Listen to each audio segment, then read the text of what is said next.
सुनहरे गोबर की कथा। एक बार की बात है, किसी शहर में एक बड़े से पेड़ पर एक पक्षी रहता था जिसका नाम था सिंधुक। सबसे चौंकाने वाली बात यह थी कि उस पक्षी का मल सोने में बदल जाता था। यह बात किसी को भी पता नहीं थी। एक बार उस पेड़ के नीचे से एक शिकारी गुजर रहा था। शिकारी उस पेड़ के नीचे आराम करने के लिए ठहरा। वो आराम कर ही रहा था कि इतने में सिंधुक पक्षी ने उसके सामने मल त्याग कर दिया। जैसे ही पक्षी का मल जमीन पर पड़ा, वो सोने में बदल गया। यह देखते ही शिकारी बहुत खुश हुआ और उसने उस पक्षी को पकड़ने के लिए जाल बिछाया।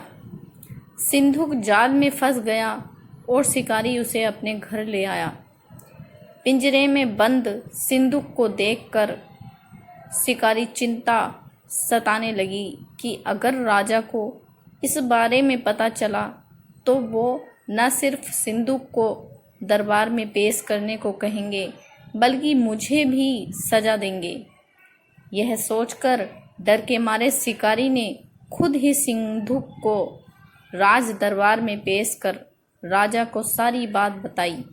राजा ने आदेश दिया कि सिंधुक को सावधानी से रखा जाए और उसे अच्छे से खाना खिलाया जाए।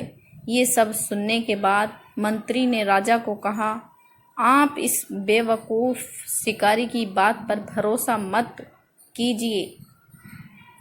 कभी ऐसा होता है क्या कि कोई पक्षी सोने का मल त्याग करे? इसलिए अच्छा होगा कि इसे आज़ाद करने का आदेश दें।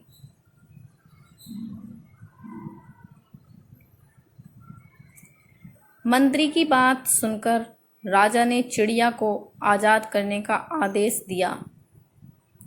सिंधुक उड़ते उड़ते राजा के दरवाजे पर सोने का मल त्याग करके गया। यह देखते ही राजा ने मंत्रियों को उसे पकड़ने का आदेश दिया, लेकिन तब तक वो पक्षी उड़ चुका था। उड़ते उड़ते सिंधुक कह गया, मैं बेवकूफ़ था जो शिकारी के सामने मल त्याग दिया।